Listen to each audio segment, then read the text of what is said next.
am Chukwuma Ephraim Okenwa, a social entrepreneur and a public affairs analyst. Basically, Youth Decide was a platform to mobilize young leaders, professionals, and entrepreneurs who are perceived to have some measure of capacity to get involved in the electoral process. It's been a known fact that young people, especially professionals, do not get involved in the voting process. Judging from the previous election, maybe 2015, majority of young persons as professionals felt were no need to get involved. But we believed strongly that as young leaders get involved, as young professionals get involved, they bring in fresh perspective to the conversations on who should be the right candidate, So that particular platform was an educationally driven platform. We educated young persons on the need to understand the electoral process and also civic responsibility and the roles ordinary citizens have, especially as professionals, in holding our leaders accountable. And of course, we had the privilege of hosting several events in different cities. We hosted one here at Victoria Island and in Abuja. There was one we had at the International Conference Center, engaging young persons all across Nigeria.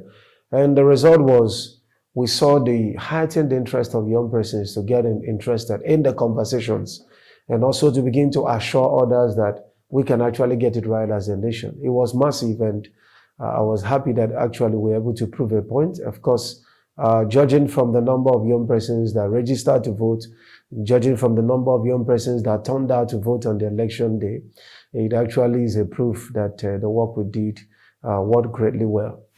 Okay, of course, since after the elections, we've been engaging young persons. And then the major, and especially one particular aspect of the project, which is the One Nigeria Reality Project, uniting young professionals all across Nigeria in partnership with National Orientation Agency, getting young persons involved in the peace process and also in the engagement process for the elected officials. Now that the elections are over, it's not yet over until those promises, until good governance is actually delivered.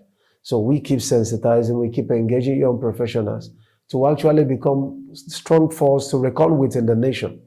Those that people can look up to. What we are now talking about is youth participation in governance. And in participation in governance may not necessarily be positionally. Either maybe you get appointed and all the rest. You can be an influencer.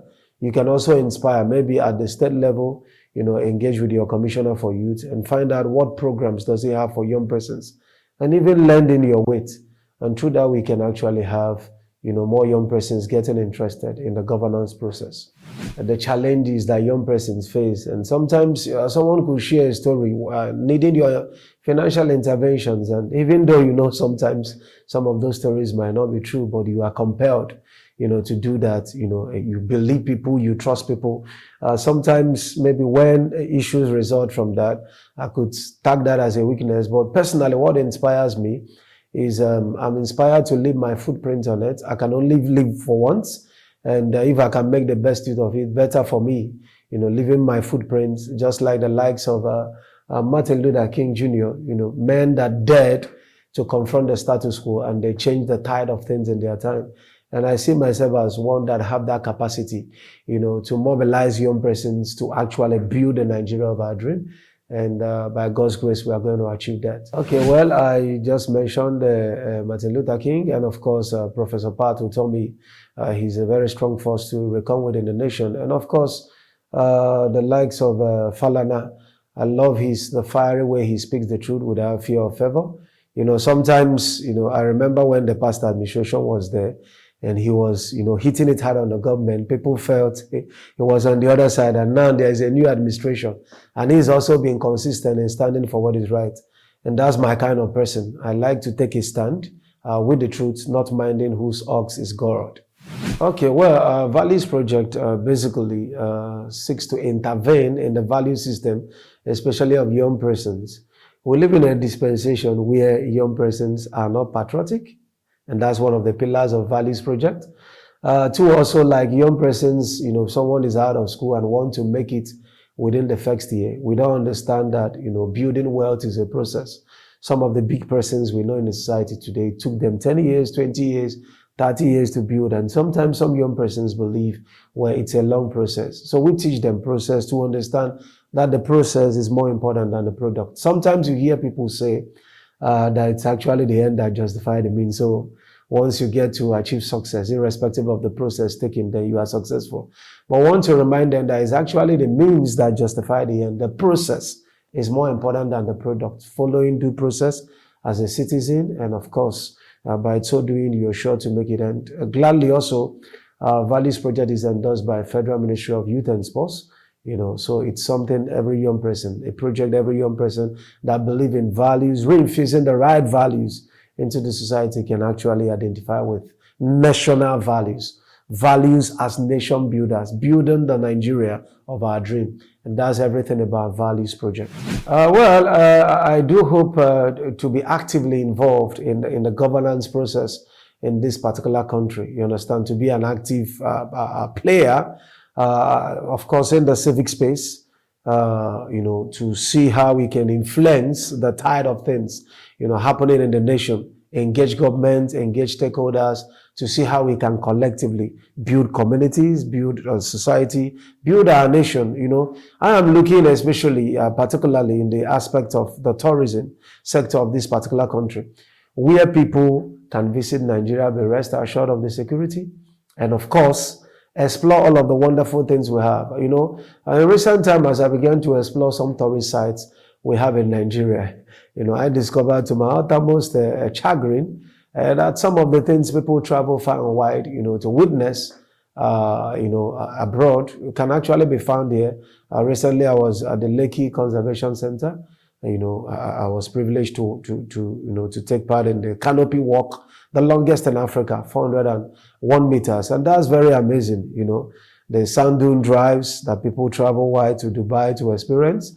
And of course, the jet ski, some of these things are now available in the country. We look at the mountain resorts, awesome.